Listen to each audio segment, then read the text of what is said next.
आहे। मुंबई आणि पुण्याला ड्रग्सचा पुरवठा करणाऱ्या आंतरराज्य टोळीचा पर्दाफाश करण्यात आलाय। यामध्ये 111 किलो गांजासह चौघांनाही अटक करण्यात आली आहे। चौघही तस्कर हे पुण्याचे रहिवासी असल्याची माहिती आहे। दरम्यान आता ओडिशातनं मुंबई आणि पुण्याला ते अंमली पदार्थांची तस्करी करत असल्याची माहिती आहे। तर जप्त करण्यात आलेल्या गांजाची किंमत ही तब्बल 2 कोटी रुपये असल्याची माहिती आहे।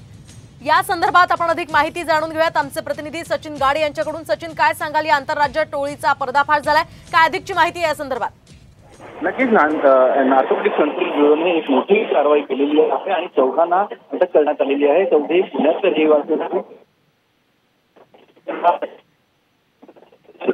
गोपनीय माहितीच्या आधारावरती अहमदनगरच्या पाथर्डी येथे एनसीबीने ट्रॅप लावला। चौघांनाही अटक करण्यात आलेली आहे। त्यांच्याकडून तब्बल 111 किलो गांजा ज्याची किंमत 2 कोटींच्या घरात तो जप्त करण्यात आला।